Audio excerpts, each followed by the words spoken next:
Happy Friday, everyone, and welcome to another episode of CTLN Opinion Plus.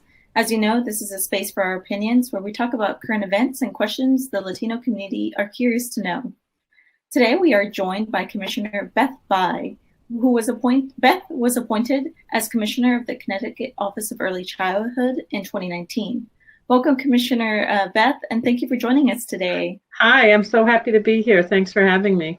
Of course. Glad that we have you here. I do want to get started with the first question. The pandemic is reshaping how everyone has thought about education for the past century. How has the pandemic affected the resources and services that the Office of Early Childhood offers? Yeah, thank you for asking that question. The pandemic has really required the Office of Early Childhood to offer additional services, to do more outreach to the community, to make sure that families know about childcare supports that are out there. We've also been working to start up new childcare programs for hospital workers during the pandemic.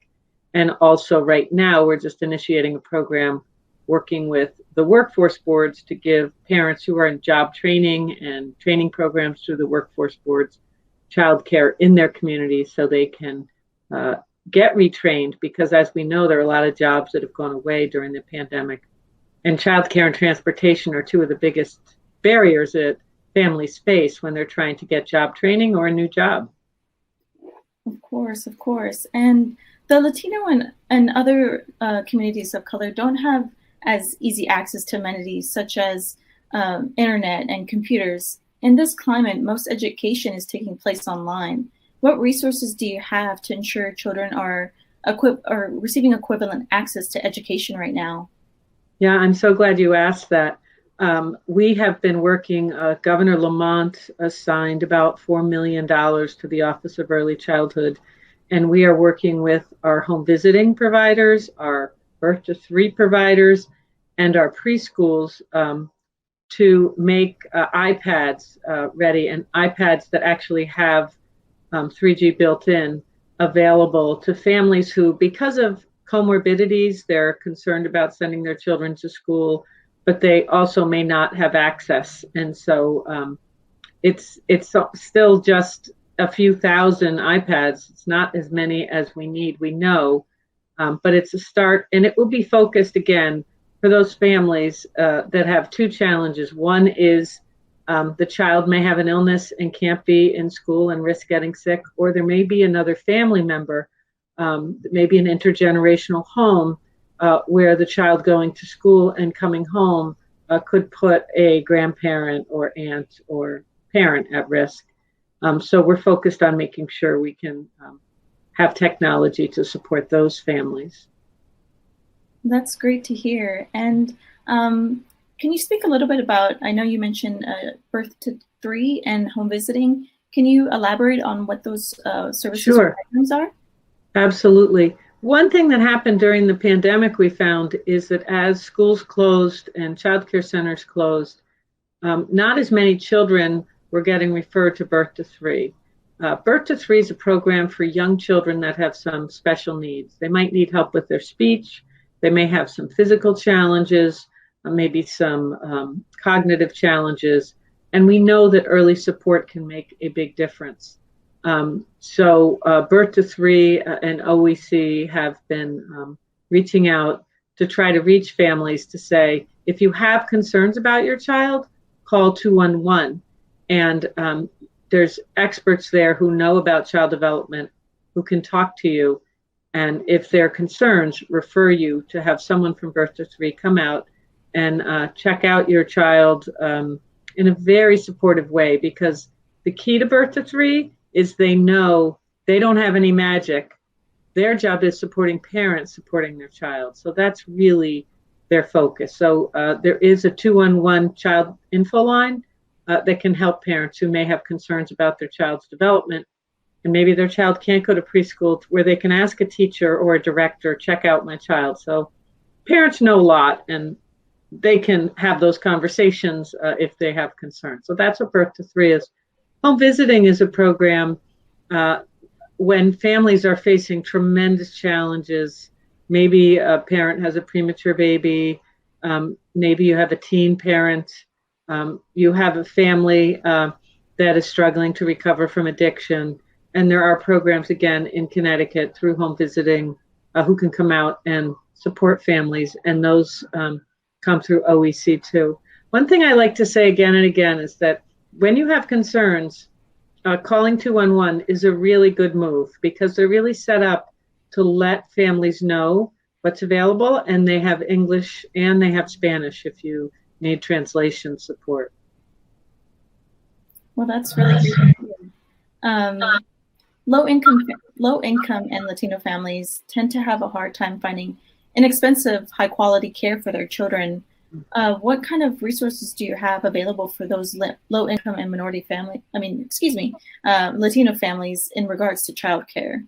Yeah, we have a program called Care for Kids that is there to provide funds for childcare for families that make below 50% of the state median income. So if you're a family of 4 and you make below $45,000 or $50,000 a year, some of it depends how many children in the family, you likely could get significant help paying for child care. And 211 United Way helps us with this too. You can call to see if you qualify. And then what happens is OEC, working with Department of Social Services, pays the child care programs directly.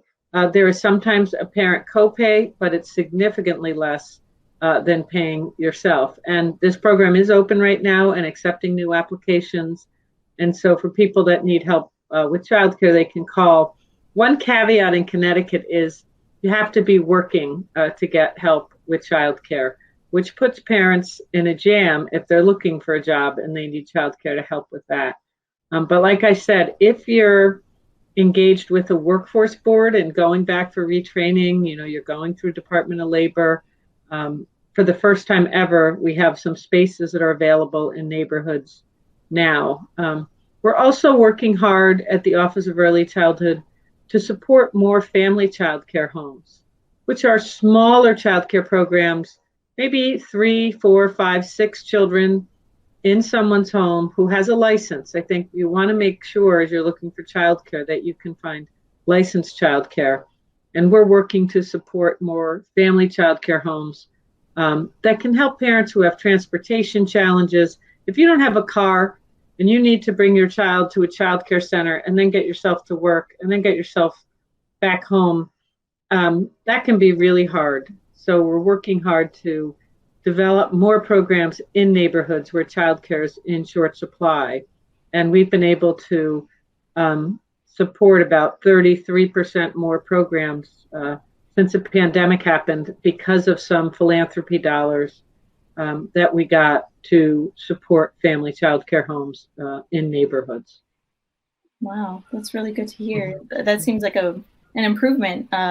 Big improvement. We before the pandemic, we just couldn't afford to expand the support we were giving family childcare homes. But with the pandemic, we got $1 million grant from 4CT and went from 5 networks to 12 networks. So now every region of the state has a support mechanism for family childcare homes, and we've been able to get them grants, and we're working hard to help new ones get open as well. Wow, that's really great to hear. Yeah, it tends to be more culturally sensitive care, when it's right in your neighborhood, and it also builds small businesses in neighborhoods, and really builds a kind of capital. That is, you have a lot of experts in communities that know about child development, who have access to training, then they share that information with families. I know I brought my child to a family child care home, and it worked for her. My other child went to a center because that was a better setting, but one of my children really needed that small setting. She was overwhelmed in a child care center as a 2-year-old, and that home-based setting with a little less structure worked way better for her. And she's now 26 and doing great. They're both doing fine. Oh, that's really cool. So kind of came full circle for you with Office of Early Childhood. Oh yeah, it's great. It's been it's great being there. So I want to kind of go into, Latino and other communities of color have suffered a harder hit from COVID-19 with higher rates of unemployment and sickness. Can you share a little bit about those specific resources that you are available for the people of color families? Yeah, sure. I talked about some of the technology. We've also been working through the emergency structure to try to help with issues like formula, to try to help the diaper bank, to make some of those basic necessities available. There are more food resources available now as well. And again, I keep saying 211, but it's a good thing. During the pandemic, we really tried to focus so that when a parent calls about childcare, they can also find out about where can I get food resources? Where can I get, I'm concerned about my housing. You know, rent was forgiven for a long time and now it's coming due. And some people are really behind and there are programs set up to help. And all of those are available through 211. But there's no doubt this pandemic has not been equitable, much like our society is not equitable. And it has really shone a light on that. I know in our office, equity and anti-racism are at the core of how we're thinking about services and making sure that we're focusing our resources where they're needed. For example, the state investments in childcare tend to be in communities of color where there have traditionally not been enough access to childcare. Also within regards, the pandemic has also caused more families to stay home, where not all environments are exactly safe. The Office of Early Childhood offers services to prevent child abuse. How have those services either accelerated in order to adapt to the circumstances today? Yeah, well, we have not had additional resources for services like home visiting, but we do collaborate with DCF. They have a Talk It Out line that's available. That's also on the DCF website. It's also on our website at oec.org, ctoec.org, ConnecticutOEC.org. There are a lot of resources there for families, but I think, you know, we're learning more than ever that parenting is a collaborative effort, and parents rely on teachers, they rely on neighbors, they rely on friends, and this pandemic has really left parents home alone often with their children. And I know as a parent, I would get frustrated because you're meant to have more supports than we're having. So I really encourage parents to find friends you can talk to on the phone. Hopefully you have trusted family members who aren't too far away, but maybe not. And there are some resources, and again, 211 Childcare has some, but so does our website. And you can call for help for something like home visiting, just to get an adult to come talk through some of the challenges. As a childcare director, I found there were some really simple things that I could tell parents that were helpful. For example, one of the biggest sources of tension is bedtime. And parents can really avoid a lot of problems if they set up a structure and routine and stick with it every night. And it's hard, especially if you didn't have a routine. And you don't want that the kid's falling asleep in front of the TV, because then if they wake up in the night, they need the TV to fall asleep. So you want to come up with a routine, reading 2 stories, listening to calm music and singing a song, some way that you're helping your child settle down. Then they know when they're going to go to sleep, because sleep is so important. But I found that just being able to help parents develop a routine around brushing teeth, going to bed, could help a lot of problems. So they're very basic support for parents on items like that through home visiting, through 211, through Talk It Out. There really are resources out there that families can access. And that's why 211 keeps it simple. If the parent calls 211 and said, I need someone to talk to, I'm really struggling with my 5-year-old, they'll get a number to call and get help. And every parent needs help. There's no shame around that. I have my master's in child development, and I needed lots of help as a parent, no matter. Also, parents need to learn to trust their own gut too, and really both support their child, but know when it's appropriate to set clear limits as well. Well, that is great to hear. It seems like 211 needs to be on speed dial. 211, yeah. 211. Well, that's all the time we have. I do want to thank you again, Commissioner Bye, for joining us today.